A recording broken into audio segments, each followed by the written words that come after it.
Boss season 7 ലൈവിൽ ഇപ്പോൾ നടന്നുകൊണ്ടിരിക്കുന്നത് അനുമോളും അതേപോലെ തന്നെ നെവിനും കൂടെ സംസാരിച്ചുകൊണ്ടിരിക്കുകയാണ്. ആ സമയത്ത് നെവിൻ അനുമോളോട് ചോദിക്കുന്നുണ്ട്, അനുമോളെ നിനക്കൊരു കാര്യം അറിയോ, ഇവിടെ ഡിബേറ്റിലൊക്കെ ഞാൻ ശൈത്യയുടെ കൂടെ മത്സരിച്ചിട്ട് ഞാനാണ് ഇവിടെ ജയിച്ചത്, അതൊന്നും നീ കണ്ടിട്ടില്ലേ? ഞാൻ എപ്പോഴും ഫുഡ് കഴിച്ചുകൊണ്ട് മാത്രമല്ല ഇവിടുത്തെ ടാസ്കിലും ജയിച്ചിട്ടുണ്ട്. നോമിനേഷൻ സമയത്ത് അനുമോൾ പറഞ്ഞ കാര്യമാണ് ഇപ്പോൾ വന്ന് ആലോചിച്ചിരുന്ന് ഉത്തരം കണ്ടുപിടിച്ച് നമ്മുടെ നെവിൻ അനുമോളോട് പറയുന്നത്.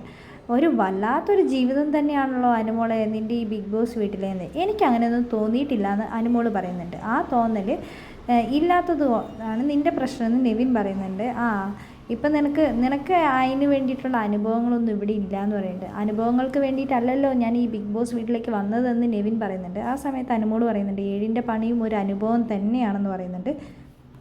നിൻ്റെ ഒരു വിചാരമുണ്ട്, നീ ഇവിടെ എങ്ങനെയൊക്കെ തട്ടിമുട്ടി ജീവിക്കും, എല്ലാവർക്കും കൊടുക്കുന്ന ഫുഡിൽ നിന്ന് കൈയിട്ട് വാരി തിന്നും, അതേപോലെ തന്നെ എന്ത് കോപ്രായം വേണമെങ്കിലും കാണിച്ചാലും അതിനെ സപ്പോർട്ട് ചെയ്യാൻ ബിഗ് ബോസ് ഉണ്ട് എന്നാണ് നിൻ്റെ ഒരു വിചാരം. നീയും ആ അനീഷേട്ടനും തമ്മിൽ ഒരു വ്യത്യാസവും എനിക്ക് തോന്നുന്നില്ല. അനീഷേട്ടന് നല്ലൊരു വ്യക്തിത്വമുണ്ട്, അതുകൊണ്ട് തന്നെ ആ വ്യക്തിയുമായിട്ട് എന്നെ കമ്പയർ ചെയ്യുന്നതിൽ എനിക്ക് അഭിമാനമേ ഉള്ളൂ എന്ന് നെവിൻ അനുമോളോട് പറയുന്നുണ്ട്. എന്താണെങ്കിലും ആ സമയത്ത് തന്നെ കറക്റ്റ് നമ്മുടെ അനീഷേട്ടൻ വരുമ്പോൾ 100 ആയുസ് ഉണ്ട് അനീഷേട്ടൻ എന്ന് നെവിൻ പറയുന്നുണ്ട്.